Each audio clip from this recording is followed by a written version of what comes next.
Hello বন্ধুরা, welcome to my channel বর্ণালী কিচেনের lifestyle ব্লগে সবাইকে অনেক অনেক ভালোবাসা। সবাই কেমন আছো? আশা করছি সবাই খুব ভালো আছো। তোমাদের ভালোবাসার আশীর্বাদে আমিও খুব ভালো আছি। দেখো, শীত তো প্রায় শেষ, কিন্তু মটরশুঁটির কচুরিটা আমি সবার শেষেই আপলোড দিলাম, কারণ সবাই প্রথম দিকে অনেকেই কচুরি রেসিপি শেয়ার করেছিল। সেই কারণে আমি তোমাদের সাথে শীতের শেষে মটরশুঁটির কচুরি রেসিপি শেয়ার করছি। চলো তাহলে তোমরা দেখতে থাকো। দেখো, এখানে আমি মটরশুঁটিগুলোকে নিয়ে নিয়েছি। মটরশুঁটিগুলো অনেকটাই ছিল, এবার আমি দেখো ছাড়িয়ে নিয়েছি।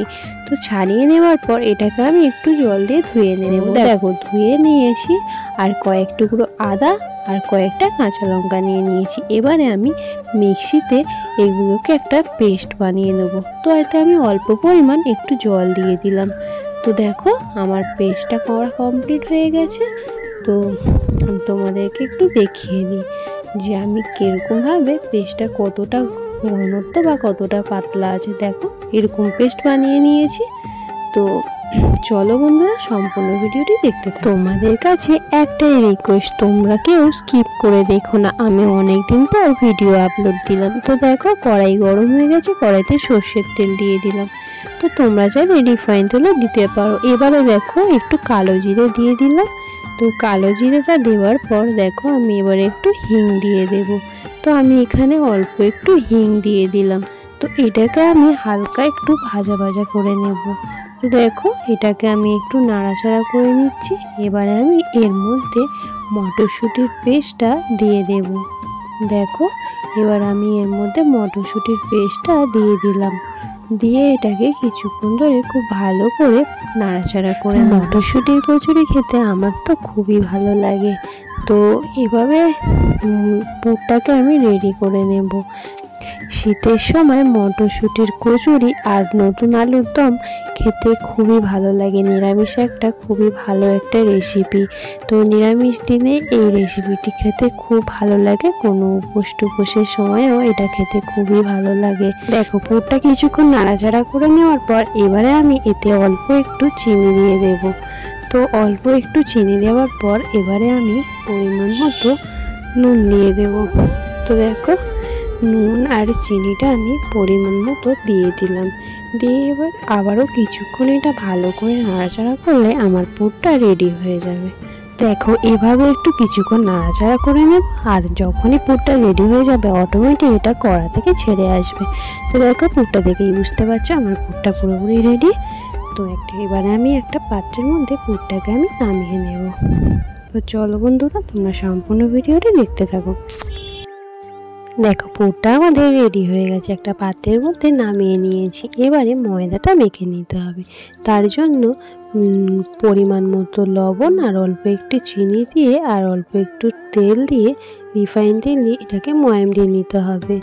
ভালোভাবে ময়ামটা দেওয়া হয়ে গেলে তারপরে ময়দাটা মেখে নেবে। তো দেখো, এভাবে বেশ কিছুক্ষণ ধরে ভালো করে ময়াম দিয়ে নিতে হবে। তো চলো, তোমরা সম্পূর্ণ ভিডিওটি দেখো, কেউ স্কিপ করে দেখো না। আর ভালো লাগলে অবশ্যই তোমরা লাইক কমেন্ট করে জানিও। তো এবারে দেখো, জল দিয়ে দিচ্ছে। জল দিয়ে এবার ময়দাটাকে খুব ভালো করে মেখে নেবে। তো চলো, ময়দাটা মাখা হোক, তারপরে আমি তোমাদের সাথে কথা বলছি।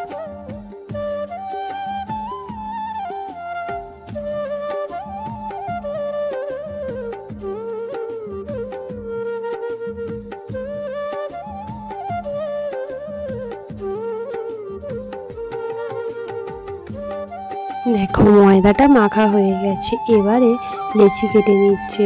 তো লেচিটা তোমরা তোমাদের সাইজ মতো কেটো, কেউ চাইলে বড়ও কাটে, কেউ আবার ছোটও কাটে। তো দেখো, আমাদের মিডিয়াম কেটেছে, খুব বেশি বড় না, খুব বেশি ছোটও না। তো এভাবে সব লেচি কেটে নেবে।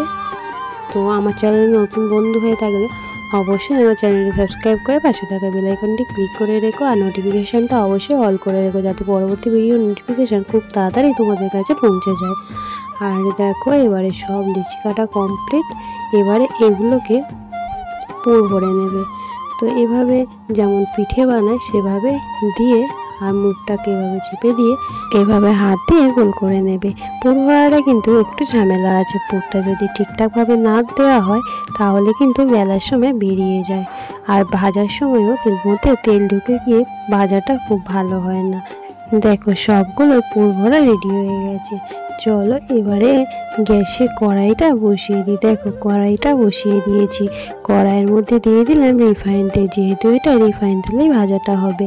চলো এদিকে তেলটা গরম হতে থাক আর ওইদিকে ততক্ষণ লেচিগুলো বেলে নেওয়া যাক। তো এভাবে তেলটা গরম হোক আর এবারে এদিকে দেখো মা লেচিগুলো বেলে নেবে। দেখো এভাবে কিন্তু আলতোভাবে লেচিগুলোকে বেলে নিতে হবে। তো দেখো কত সুন্দর দেখতে লাগছে, বেশ বড়ও হয়েছে। তো এভাবে সব লেচিগুলোকে বেলে নেবে। চলো তোমরা দেখতে থাকো।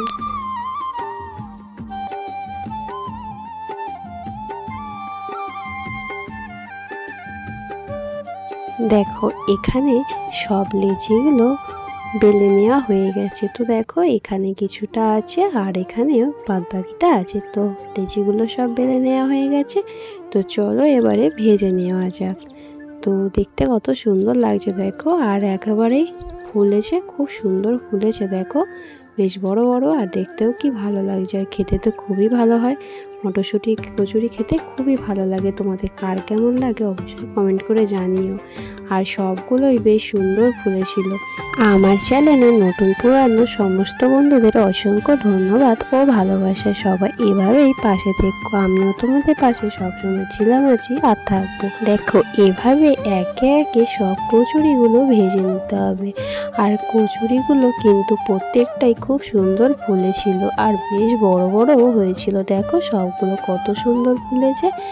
আর তোমাদের কার কেমন লাগলো ভিডিওটা আজকে অবশ্যই আমাকে কমেন্টের মাধ্যমে জানাবে। আর আমি অনেক দিন পর ভিডিও দিচ্ছি, তাই তোমরা ভালোবেসে ভিডিওটি দেখো। দেখো এগিয়ে যাওয়ার জন্য কিন্তু সবাইকে সবার পাশে প্রয়োজন, কেউ কখনো একা এগিয়ে যেতে পারে না। তাই সবাই সবার পাশে থেকো, সবাই সবাইকে সাপোর্ট করো। তো এভাবে দেখো সব কচুরিগুলো কিন্তু আমার ভাজা প্রায় কমপ্লিট। তো কচুরির সাথে আজকে ছিল আলুর দম। তো নতুন আলুর দম সাথে মটরশুঁটির কচুরি আমার তো খুব ভালো লাগে। কার কেমন লাগে অবশ্যই তোমরা কমেন্টের মাধ্যমে জানিও। দেখো সব লুচিগুলো ভাজা কমপ্লিট। এখানে দেখো প্লেটের মধ্যে আমি নিয়েছি আলুর দম আর কচুরি। এরকম আলুর দম আর কচুরি খেতে খুব ভালো লাগে। তোমরা কে কে খাবে অবশ্যই চলে এসো। তো সবাইকে অনেক অনেক ভালোবাসা, সবাইকে ভালো থেকো, সুস্থ থেকো, টাটা।